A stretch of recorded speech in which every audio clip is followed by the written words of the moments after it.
Looks like we've got a pretty decent amount of people here right now. So I'll go ahead and get started. Welcome, everybody. As I said earlier, good evening, good morning, good afternoon, wherever you're coming from. Thank you for joining us tonight. My name is John. I'm admissions officer with HDS Admissions. It is my great privilege to be presenting or introducing my colleague Beth Flaherty, Director of Financial Aid at Harvard Divinity School. In order to give as much time to answer frequently asked questions about financial aid here, I'm going to turn it over to Beth. If you have any questions about application procedures, deadlines, components, things of that nature, please go ahead and submit those questions to admissions@hds.harvard.edu, and we can respond to you in that fashion. Without further ado, I'm going to turn the floor over to Beth. Hi, everyone. It's so great to join you. I look forward to our time together. I really appreciate the questions that many of you have submitted already. So I think what we'll do is I'll go ahead and start answering those questions. And then if things come up, either that I don't cover or you have follow-ups, please feel free to put that in the chat. And then we can address those as we go along. Again, I'm Beth Flaherty. I'm the Director of Financial Aid here at HDS. We have two people in the financial aid office, myself and my colleague, Julie Field. And so if you have questions about the financial aid process, about applying for financial aid, about what sort of aid is available to you, should you enroll at HDS, it's Julie and I that you'll be reaching out to. And I want to recommend very highly, if you have questions during this time, even before the application for financial aid opens or before you submit your admissions application, please reach out to us. I think the biggest mistake that students make is that they make assumptions and they don't contact us. And sometimes that can cost you in the long run. So the best way to reach out to us would be by email, and you can send an email to financial_aid@hds.harvard.edu, and we'd be happy to answer any questions that you might have. I'm going to start off with, the first question that was asked was what type of aid is available for students enrolling at HDS. So I'm just going to start and give a brief overview of our two financial aid programs. And it's important to note that we offer institutional grant support only for the 2-year Master of Theological Studies, the MTS, and the 3-year Master of Divinity program, the MDiv. We do not offer institutional grant support for the THM, the 1-year Master of Theology, or the MRPL, the 2-year Master of Religion and Public Life. The MRPL and the THM program are both eligible for federal aid, meaning students can borrow student loans for those programs, but there is no institutional support. So when I'm talking about institutional support, which is grant aid, which means gift aid, aid that does not have to be repaid, I'm talking strictly about the MTS and the MDiv program. So here at HDS, we have two financial aid programs. The first is our smaller, and that's the merit-based program. Approximately 10% of the admitted class is offered a merit award. Merit awards are decided at the time of admissions by the admissions committee. No one in financial aid makes those decisions. There is no application required for merit awards, and essentially everyone that submits an application for admissions could essentially be considered for a merit award. Merit awards cover full tuition plus a stipend that could range from between $12,000 to $20,000 for the academic year. The stipend amounts are for our Dean's Fellow, it's full tuition and a $12,000 stipend. For our ministry fellows, those are students that are planning to go into more traditional ministry. That's full tuition and a $15,000 stipend. And for our presidential scholars, and there's only a handful of those, that's full tuition and a $20,000 stipend. Those are renewable for the length of the program that you applied to. And so as long as you continue to make academic progress each year, then you'll get that renewed for the length of the program you were admitted to.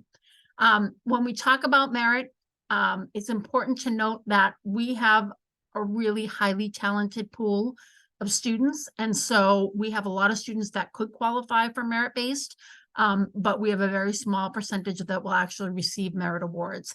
And that's because here at HDS, we think that our funds are best spent by distributing it out based on financial need.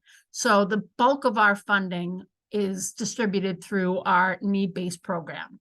The need-based program does require a financial aid application. And so once the admissions deadline hits in early January, usually about a week after, you'll get an email from the financial aid office giving you instructions and log-on information for how to apply for financial aid. For students that are U.S. citizens and eligible non-citizens, and an eligible non-citizen is traditionally someone that's a permanent resident, those students will need to fill out the HDS institutional application for institutional application for financial aid. And then in addition to that, they'll also fill out the free application for federal student aid. Now, the FAFSA has had a lot of changes to the application this year. For the last couple of years, it's been available to start filling out in October. This year, it got pushed back to December, and we just received a notification today that it will be ready for students to start completing as of December 31st. So you'll be able to submit your FAFSA then. When you fill out your FAFSA, it will be very important to make sure that you put on the HDS student school code, which is E00210. Again, all of this will be on our website, and all of this will be included in the email that you get about applying for financial aid. And so you'll fill out those two forms, and that will allow us to consider you for institutional aid should you be admitted to a program. For students that are international students, you'll just fill out the HDS application. You will not need to fill out the FAFSA because you're not eligible to fill it out. And one thing that I think is really important to point out, regardless of whether a student is applying for need-based aid, or if you're hoping to be considered for merit-based aid, the admissions committee has no access to who's applying for financial aid and who's not. So the admissions process is what we call need blind. So no one in the admissions committee knows who's applying for financial aid. They don't have access to see any of your financial information. So it's important that you understand that none of that plays into whether or not you'll get admitted. It's all going to be based on the application that you submit to the university. I also want to say that when you're filling out the FAFSA, a very popular question we get from students, particularly those coming right from undergrad, is, do I have to give my parents information on the FAFSA? And the answer is no.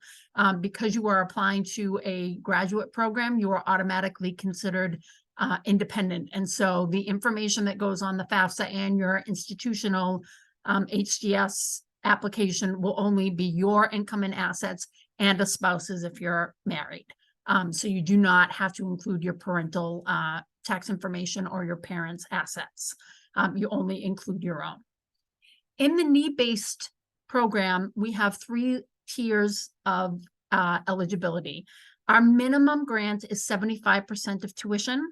Our next level would be 100% of tuition. And then our third level, given out to students that have the most significant need, is 100% of tuition plus a need-based stipend of $12,000. It's also important to note that when we're giving out institutional grant, we're covering portions of tuition, and the stipends traditionally will go towards helping you cover living expenses, but grants do not cover your health insurance. So you do have to pay the health insurance fees out of pocket. And if you have your own health insurance plan, like let's say that you're covered under a current plan and you're going to continue that, or you're covered under a parent plan or a spouse's plan, you can waive the school plan. That would be what we call the Blue Cross Blue Shield. That's the individual plan that can be waived. And we just deduct that. That gets deducted from your bill. There is a smaller university health services fee that is required of all students, regardless of whether or not you can waive the Blue Cross Blue Shield. That covers being able to see a doctor on campus. It also covers mental health counseling, and that's not waivable. So all students will have to cover that. But it's important that when you're looking at institutional grant aid, understanding that it won't cover tuition and fees, it covers tuition. And then for those students that have been offered a stipend, the stipend is paid to you in monthly installments once you enroll in classes, and classes begin in September. So you won't have that funding in order to pay the health fees. So you just need to make a plan for how you're going to do that. Here at HDS, I think it's also important to note that a lot of our peer institutions are offering their aid strictly based on academic merit. And with the exception, I think, of us and Yale, we're the only two schools that I'm aware of that are giving out the bulk of their aid based on financial need. So it wouldn't be unusual for you to see, oftentimes students will see a different award from another school because they're basing it all on academic merit, and we're basing some on academic merit, but the bulk of our funding is based on financial need. The next question that was asked was, how do students address need that isn't represented by FAFSA or covered by the school? So I think one thing that we should mention is FAFSA is not actually giving you any aid. FAFSA is basically a processing center where you're submitting your information, that information is being sent to the school.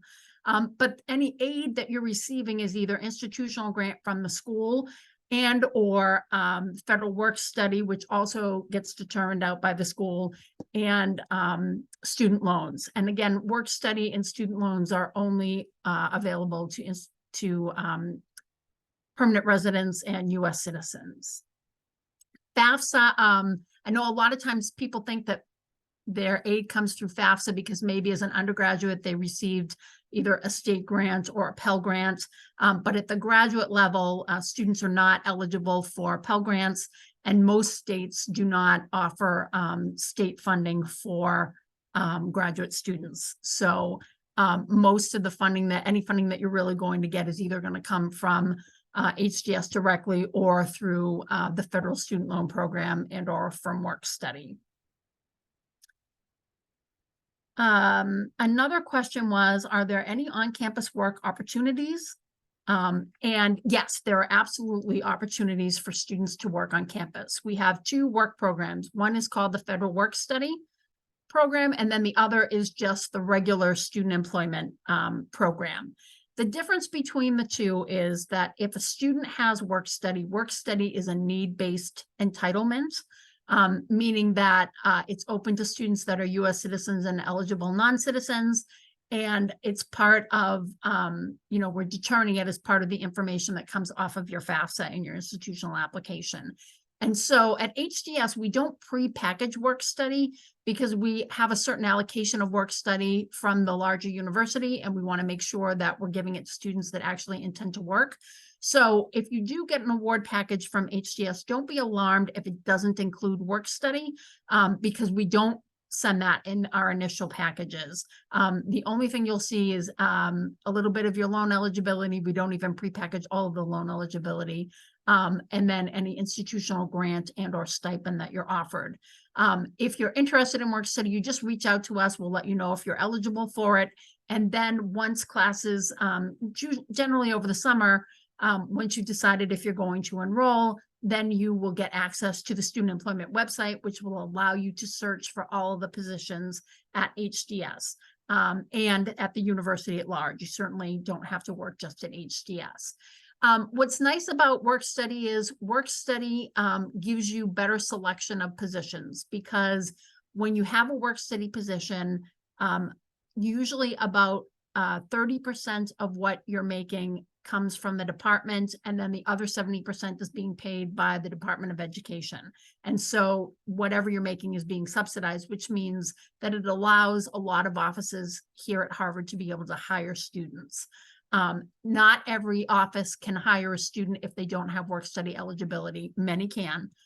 So if you have work study eligibility, you're going to have the best opportunity. You'll just have more variety of positions to choose from. If you don't have work study, and of course, there are some students that either don't qualify for work study because they don't have the demonstrated need, or they're an international or an undocumented student, which makes them automatically ineligible for work study. But there are on-campus positions available to students that don't have work study requirements. You don't have quite as much selection, but there are certainly lots of opportunities to work on campus. If you have a work study position, you are going to have a limitation to how much you're going to be able to earn, because as I said, we only have a certain allocation of funding and we try to distribute it to get as many students working as possible. So our allocation for work study for the academic year, and this is for the whole year, is $6,000, up to $6,000 per student. So that typically is going to get you about 8 to 10 hours of work per week. If you don't have work study, there isn't a cap on your earnings. You'll just make whatever the hourly amount is. But because your earnings are not being subsidized by work study, you may not be offered as many hours. So just keep that in mind. But there's a whole lots of opportunity to work around the campus, especially if you don't have work study eligibility. I say you have to cast a wider net. But I haven't really come across, when we're not in a pandemic, I haven't really come across students that have the ability to work on campus, that want to work, that can't find something. So I think most students are able to find some sort of position. And the way that we are currently funding field education opportunities is a lot of those are covered through the federal work study program. And for international students that are doing a work study component but don't have work study eligibility, the Office of Ministry Studies certainly has funding to help with students in those situations. So there are opportunities. I think one question I get a lot is, will I be able to get a work study job that's going to cover all of my living expenses? And truthfully, that's probably not going to be the case. We don't restrict how many hours you can work per week unless you're an international student. If you're an international student here on a student visa, we do restrict the hours that you can work. You cannot work more than 20 hours per week on campus because it would be a violation of your student visa. For other students, we don't cap you at 20 hours a week, but we don't recommend that you work more than 20 hours a week, especially if you have never worked that many hours while going to school full time. I think a lot of students assume that they'll be able to work 30 to 40 hours a week and do this full-time program, but I think the reality is that it's much more difficult to actually do that.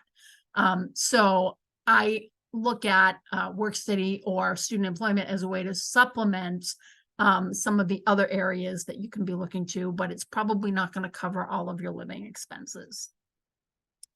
I did have a question about how financial aid is available for international students, and we both of our aid programs are open to both international and domestic students.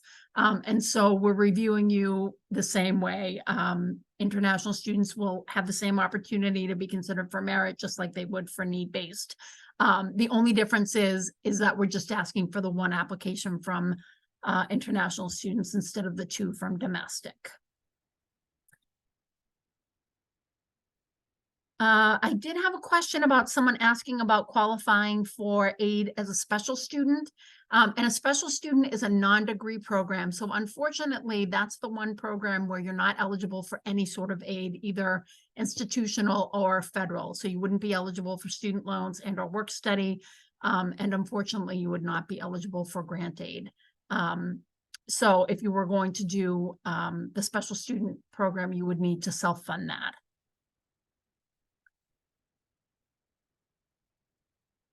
How can an African student who currently lives in his original home access the financial aid? I'm not entirely sure what the question is here. I don't know if it's how do you access the application, but our applications are electronic. Both the FAFSA is electronic, and for international students and domestic students, the HDS application will be available online. And I would say we have, even students in very remote areas, for the most part, are able to complete them. If there's a problem with that, we would ask that you just reach out to us by email and we'll help you figure out a way to get it completed. If it's also possible that the question is like, how is a student from a more developing nation covering their costs and what's entailed in that, that's a bigger question. I think it's important to note that while we have very generous financial aid at HDS, we don't have a program that is 100% going to cover any student up to their total cost of attendance.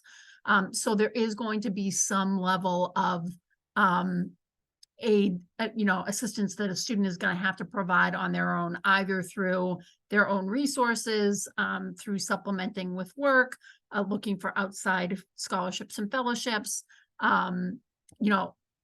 There has to be a plan of how this is going to come, or For many of our domestic students, they'll look into the student loan program. And I think that's something that's important to talk about, because a lot of students think a lot about the program that they want to attend, but they don't necessarily think about what's the plan for funding it. Because, hopefully you're going to get a great package. But if you get a 70% tuition grant and HDS is really the place that you want to be at, what's the plan for covering the rest of the cost of attendance? So I think it's important to think about these things now. This is a great time to start thinking about, not just at HDS, but any school that you're planning to attend for graduate school. Start looking at what's the cost of living in those areas, what type of housing is available through the different institutions. Is it all off campus? Are there some dorm style housings? What are the options available? What does it cost if I choose not to live right near campus because I'm looking for something less expensive? How far of a commute is that to campus? Will I need to bring a car? I think that's an important thing, particularly for this part of the country, is because it's more expensive to have a car here. It's more for the insurance. Sometimes your apartment doesn't come with off-street parking, which means you have to park on the street. Oftentimes you have to have permit parking, and you have to move your car during snow emergencies and street cleanings and things. So it often is more of a hindrance to have a car here than it is a help. So these are things that you should start thinking about long-term, about what makes sense. We do have some students that choose to live further away and commute in through public transportation. Depending upon what line you're on, I think will depend on how reliable the public transportation is. You may have heard recently, there's been some problems with some of our public transportation so that they're desperately trying to fix. But sometimes the further out you live means the longer your commute. It also means that the way you get into campus, like, after rush hour, you might not have as frequent a train or a bus. So it may mean that you have to, the trade-off for getting cheaper rent means that you're living further away. That also means that you might not be able to stay for things that happen in the evening or the weekend. So you kind of have to weigh it all out. We do, as all schools are required to do, we do list our cost of attendance. It is on our website under tuition fees.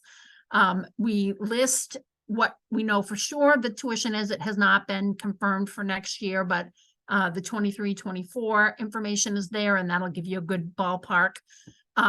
So we know for sure what the tuition and fees are. Our tuition this year is $30,472. We have not increased tuition in the last couple of years. I'm not sure if we'll increase it for next year, but if we do, I believe it would be a very nominal increase. The living expenses is an estimate of what we think it will cost for you to live for the 9 months that you're enrolled in school, because HDS is a 9-month program. We only enroll September to May. Summer is not an official period of enrollment for us.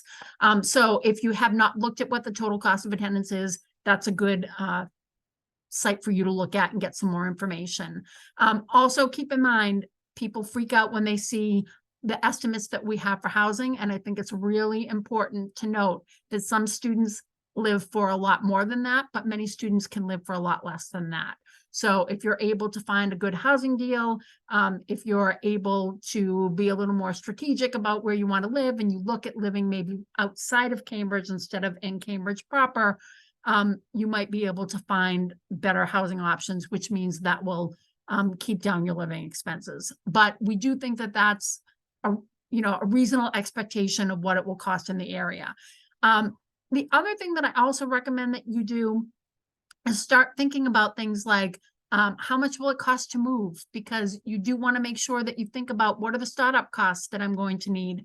You're going to need first, last, and securities in many cases.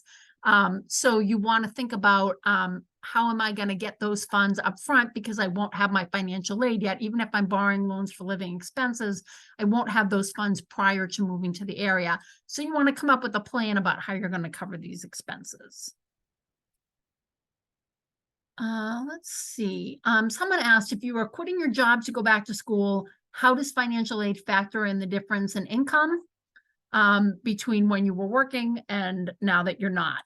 So essentially, we understand that most students are not going to be working full-time or working at all while they're in school. But we do have to go by the information that's listed on your FAFSA. And so the FAFSA is going to be asking for your 2022 taxes, which may not be reflective of your most recent financial situation. So my recommendation is fill out the FAFSA and your institutional application based on the information that we ask for. And if you think there's something that we need to know that's not going to be clear on that application, send an email to us after you complete the application. And then we will keep that with your application so that we can review it. And if we have any questions about that, we'll certainly reach out to you. But that's a good opportunity for you to tell us anything that you think is important for us to know. You don't need to tell us, like, let's say, for example, you made $30,000 in 2021 and you're going to make $35,000 in 2022. You don't need to worry about that. That's not a super significant change. But if your income is going to be significantly different, or if there's any family changes or something that is important for us to know, just shoot us an email and we can keep it with your file so that we have it when we're reviewing your application. Let's see. Questions about identifying external scholarships. We wish that we were, excuse me, we wish that we were able to help students find outside scholarships, but unfortunately, being a two-person office, we're not able to be on top of all the funds that are out there. We do have an outside scholarship page on our website. I would recommend that you take a look at that, but also keep in mind that's a very small smattering of what might be available. We recommend that students really cast a wide net for looking for outside scholarships. So contact your alma maters. Sometimes you'll have graduated from an institution that offers scholarships for graduate work, so you want to look at those. If you have any social or organizations that you belong to that offer scholarships to, or family members belong to, if you're affiliated with a church or a particular denomination that offers funding, I would highly recommend reaching out to those organizations. And then, certainly looking at the things, what we list on our site are scholarships that we're aware of. But again, if there's a particular area that you're interested in and you have contacts in that field, you might want to reach out to them and find out how did they find particular areas of funding. So I would recommend that you look often and you start early. A lot of times students wait until they've been accepted to a program and then start applying for outside scholarships, and that's often too late to start that process. So I would recommend, starting to look now to get a sense of what's available. The other thing that I would mention about outside scholarships is students will often ask, what happens to any HDS grant if I bring in an outside source? And that will really depend on the organization that's giving you the funding and also how much funding. So for example, sometimes an organization says, we're going to give $10,000 to Joe Smith, but it's only going to go towards tuition. If we're giving you a full tuition scholarship, then we would reduce our HDS grant by $10,000, and the combination of that outside scholarship and the HDS grant will get you your full tuition. However, if that same scholarship organization now says it can go towards tuition and or living expenses and or fees, then you would be allowed to have that in addition to the HDS grant if you still had outstanding demonstrated need. What we really like to do is not have to reduce your HDS grant and or stipend if at all possible. If we have to reduce things, we'll look to reduce student loans first, then work study. The last thing we want to touch is your institutional grant, but a lot of it will depend on the outside scholarship. Say for example, if we give you full tuition and a stipend, and then you get a $40,000 outside scholarship, even if they allow you to keep that for your living expenses, the combination of that grant plus what HDS gives you would exceed your cost of attendance, and we can't let you exceed that. So in that case, there might be a dollar for dollar reduction. But we will ask you on the HDS application to tell us about anything that you've already been told you're going to receive. So if you've applied, but you haven't been told you're receiving it, you don't need to report it to us. But as soon as you know you're receiving something, you need to, and you decide obviously that you're coming to HDS, you would need to report that to us. And then we'll be back in touch with you about if that would make any change to your HDS package at all.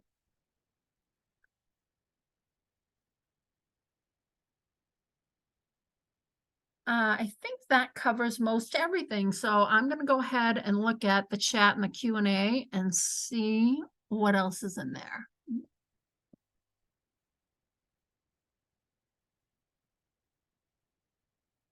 Okay, so the first question is, if one gets need-based aid and is able to get additional external support, say a research grant or external scholarship, does that affect the need-based aid amount? And again, it depends on the situation.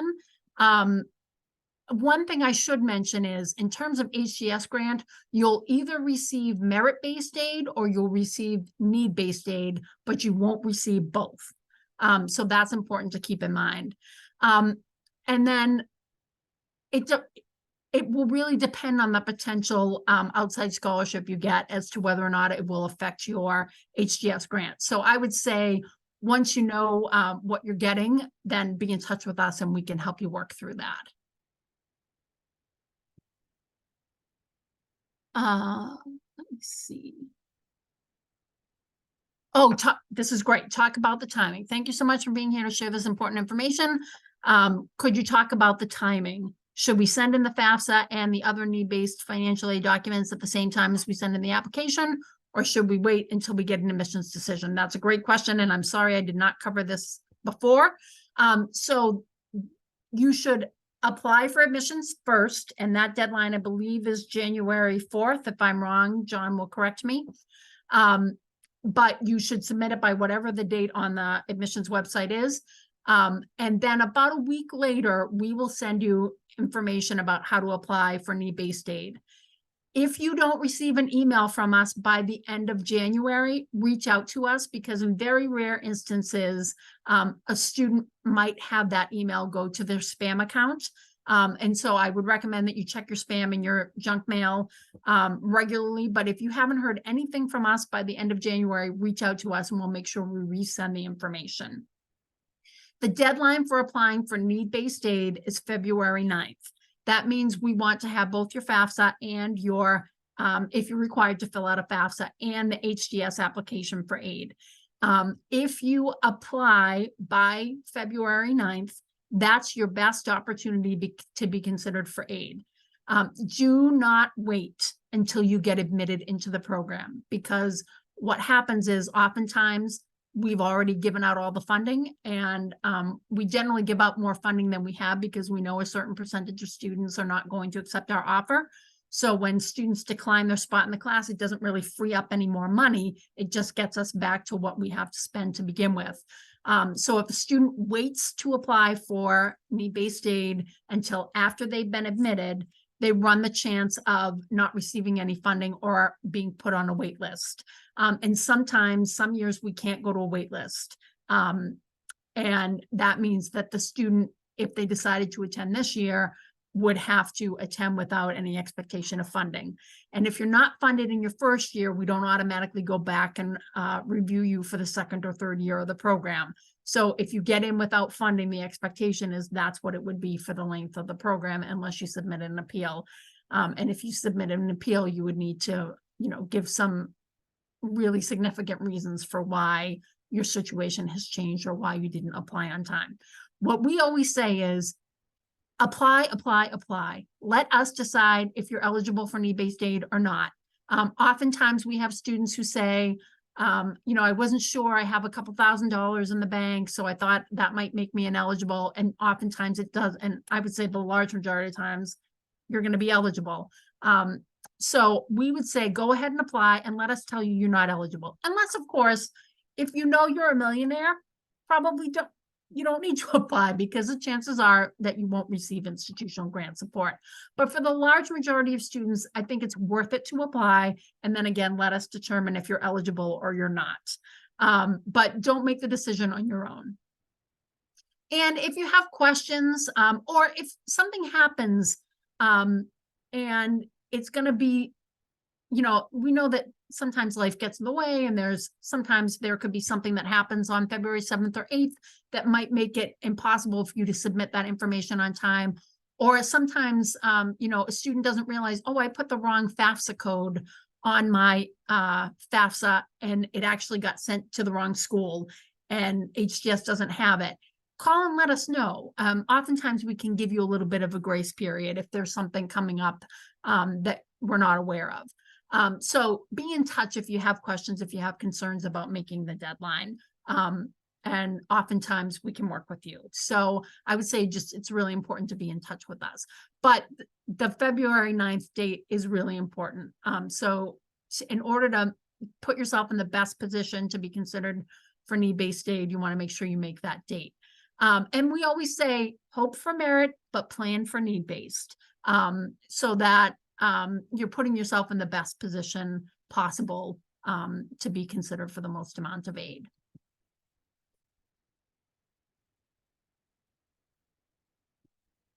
Let's see, the next question. Is the financial needs stipend of $12,000 the total stipend for an academic year, or a stipend based on semester? So if you're getting the stipend in the need-based program, that is for the academic year. It's $12,000 for the academic year. It's broken down in between the 9 months of the semester, so you get a monthly installment.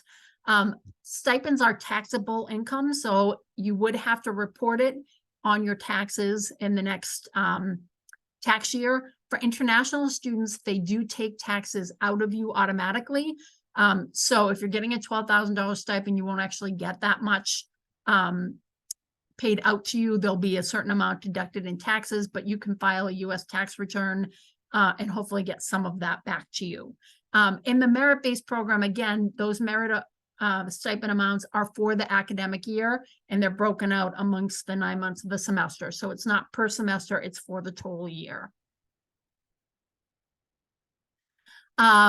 Yes, again, if you have a very significant change in your financial situation, once you submit the application for financial aid, go ahead and send us an email to financial_aid@hds.harvard.edu and tell us what you think is important for us to know, and we'll keep that with your application. Do students that are eligible for need-based aid receive any financial assistance to attend summer language program? That's a great question. So the tuition for summer language is not actually charged to you in the summer. It becomes part of your fall full-time enrollment. So whatever, you're not paying for the tuition in the summer if you're enrolled in a degree program. But the issue with summer language is that you're not eligible for any loans for living expenses. You don't get your stipend in the summer. So you do have to figure out how you're going to cover your living expenses. But the actual tuition is folded into your fall full-time enrollment amounts.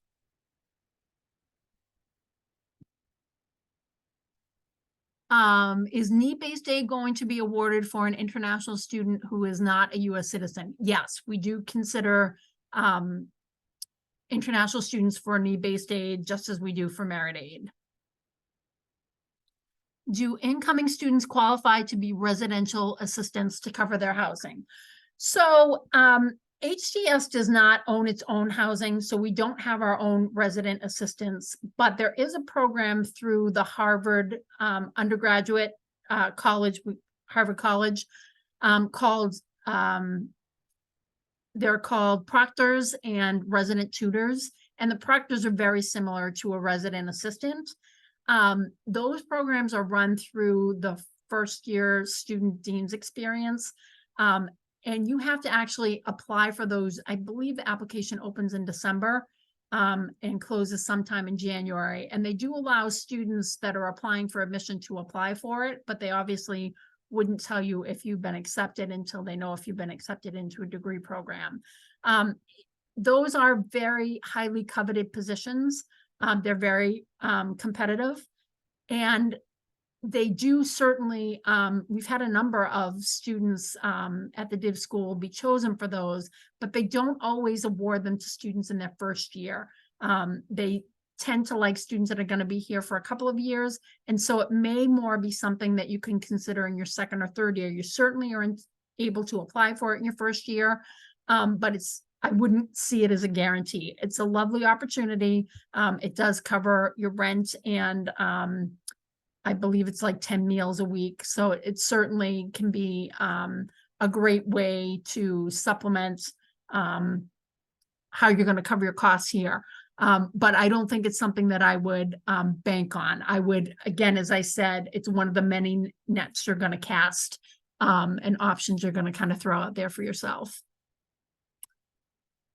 I work as a freelance creative and have an S Corp for my work. Will FAFSA be looking at my individual tax information solely, or will they also look at my small business tax returns and deductions? So it's a little bit more of a it's going to look at your individual tax return, but if you have, you know, an income or a loss coming from an S Corp, that might show up on the FAFSA. So we might ask you for follow-up information. But what I would say is just fill it out based on the FAFSA instructions. And if we need to follow up with you, we will. What is the cost of tuition with 75% off? So if you're getting a 75% tuition grant, I think it's $22,854 off of the current tuition that would be covered. So you're talking about $8,000 out of pocket for tuition. And one thing that I should mention about our need-based grant program is not just our need-based program, but our overall grant program. About 90% of students are receiving some sort of institutional grant support. So the minimum that we're going to offer a student is the 75%. So I would say the large majority of our students are getting some sort of institutional funding. So that's important to keep in mind. As for the lottery system, so you can't get into the lottery system for graduate housing. So the graduate housing there's a couple of different systems.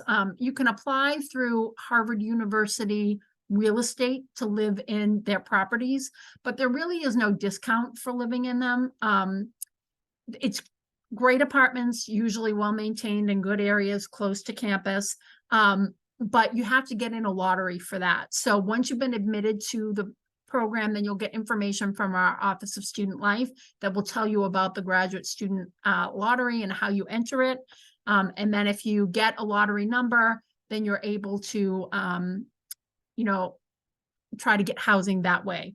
One of the benefits about living in Harvard housing is they don't require first, last, and securities. They generally just require 1 month's rent up front. So that's very attractive to students. You can look at these apartments online. That's very attractive, particularly for students that are not living in the area and can't travel to campus beforehand. But the going rate of apartments is typically more expensive than if you're going to live outside of Harvard housing. There are some dorms available through some of the other graduate schools, the law school, I believe the Graduate School of Arts and Sciences, and sometimes the business school. They always offer their dormitory style housing to their own students first, but if there are vacancies, they open it up to other schools. And we have had a number of students that have taken advantage of those programs. But again, you have to apply to those programs and there is a lottery system. But a lot of this information will be given to you once you've been admitted to the program. And we have a sense of the timing of when all of that's going to happen in the spring. Is the aid you get locked in at the application stage for all 3 years? Yes. The only change to that would be, unfortunately, if your financial situation changes negatively, we typically can't go back and reassess. But if it improves greatly, and by greatly, I mean like you win the lottery, you inherit some very significant income and assets, we might reevaluate your grant at that point. But I'll tell you honestly, I've been here almost 18 years. I can think of less than a dozen times when we've had to go back and adjust a student's grant down or take it away completely. And in those cases, we've always gone to the student and had a conversation to make sure that we understand the circumstances. So it would be very, very rare. But what you get at the time you've been admitted to the program is what you should expect for the length of the program, as long as you continue to make satisfactory academic progress in the program that you were admitted to. And in the need-based program, you also need to continue to demonstrate financial need, which typically, as I said, isn't a problem.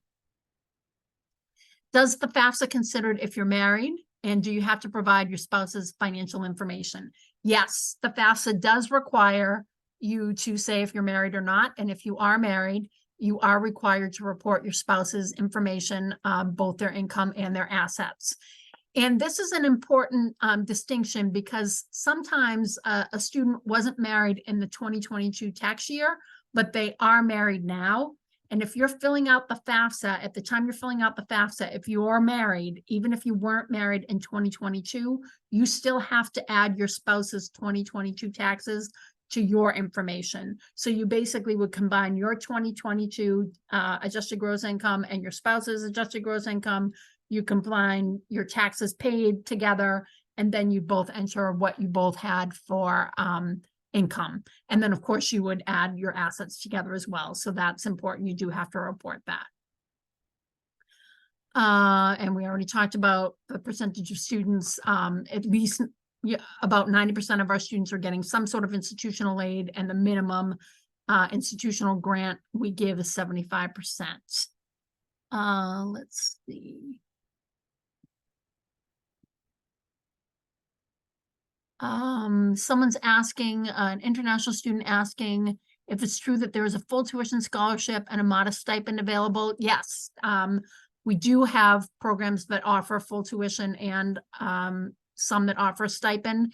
I talked about that at the beginning of the presentation, and it's being recorded, so you will be able to go back and review it. So that will give you some more information about the different types of programs. But it is possible. I'm a big proponent of like hoping for the best, but planning for the worst. So I always try to think about, you know, if I were coming, I would think about what would 75% mean for me. And then if I get anything above that, that's great. But it is also important to consider, especially for international students, you do have to provide financial certification, meaning that whatever the cost of attendance is, minus any aid that the school is offering you, that's the difference you need to be able to show that you have. And so that can be pretty significant in some cases, you know, even if a student's getting a full tuition and a need-based stipend, they're still going to have to show usually about $20,000 worth of support. So it's important that you start thinking about where that's going to come from, because unfortunately, we don't have a program that is going to 100% fund any student up to their cost of attendance. So it's important to be thinking about what your other options are. Is there any difference in aid or stipend eligibility if you pursue housing through the Harvard University housing portal? No, we don't make any distinction about, we don't know what your housing plans are going to be when we're determining how we're giving out the need-based aid. So for us, it doesn't matter if you live in Harvard housing or you live outside of Harvard housing, it doesn't impact the stipend. Is there any way of accessing the forms before the application is officially open so we can prepare answers ahead of time? No, we're not able to provide it to you before we send it out, but there is about a 4-week period in between when the application becomes live and when you have to submit it. So that should hopefully give you enough time to prepare. Is there a salary cap for need-based aid? There isn't.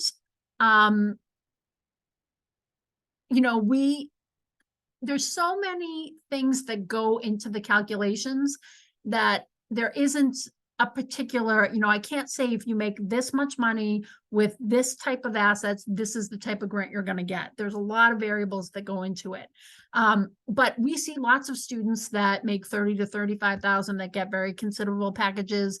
And we see students that make less than that don't, because they might have assets or, you know, other extenuating circumstances.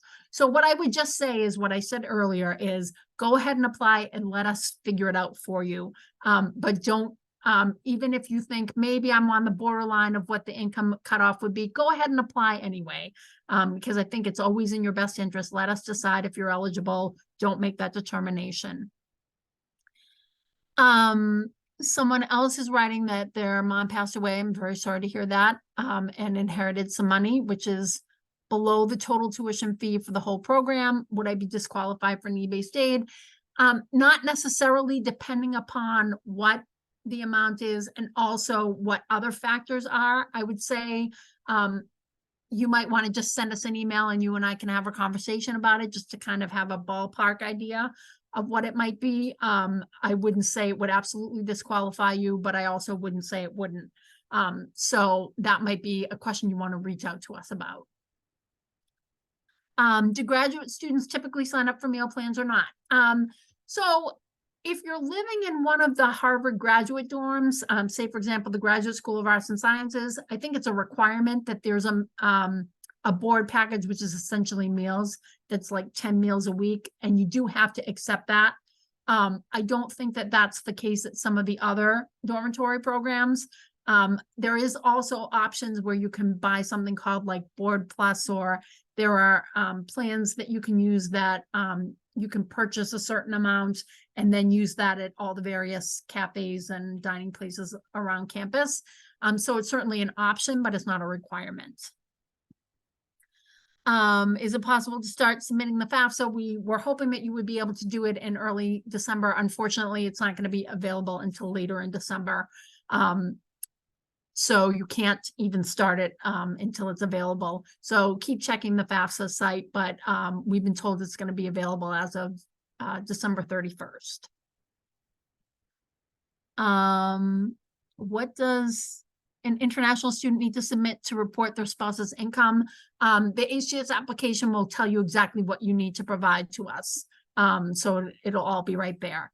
And the best email to reach us at is the generic financial aid, which is financial_aid@hds.harvard.edu. But you're all also welcome to email me directly. I'm B as in boy, Flaherty, FLAHERTY @hds.harvard.edu.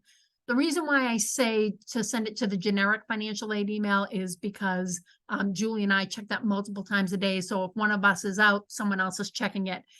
If you emailed me directly and I happen to be out for a day, a couple of days, or on vacation, it'll take longer to get a response. If you're sending it to the generic email address, you'll get a quicker response. We're also open to talking to people. If you have specific questions or concerns, we're happy to set up Zoom meetings. We can talk on the phone. We do a combination of in-person and hybrid work. So it's not that you can't ever call us, but sometimes we're physically not in the office. So email is really the best way to reach out to us. And then we can make a plan for how we're going to talk to you. But again, I think the most important thing I can get across is if you have questions, even if you think it's a stupid question, please ask it, because the truth is it's probably not stupid. And even if it is, we're not going to tell you. So ask it. I think the biggest mistake people make is they make an assumption, that assumption's wrong, and then it turns out later on down the line, it doesn't work out for them. So please ask your questions, however many you have. We're happy to answer them. One thing we didn't touch about much is the student loan program. We do participate in the federal student loan program. Graduate students can borrow up to $20,500 per academic year under the Stafford loan program. That's the unsubsidized student loans. Unfortunately, there are not subsidized loans for graduate students anymore. So some of our students will use student loans to help cover some of their living expenses and or remaining tuition costs, depending upon what they have been given for grant and scholarship. We also have some students that borrow in addition to that through the Graduate Plus loan or through private loans. We have a lot of this information on our website, so I would encourage you to look at our web pages, read up on the different various programs, and then certainly be in contact with us if you have any other questions. I think we're coming to the end of our time here, and I think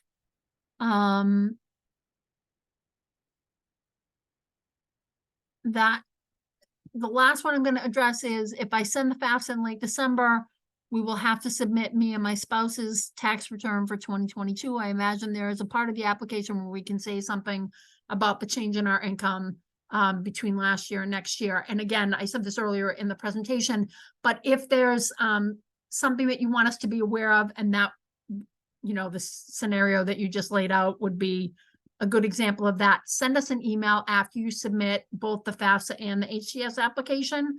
And we will keep that email with your file, and then we'll review it when we're going over all of your information.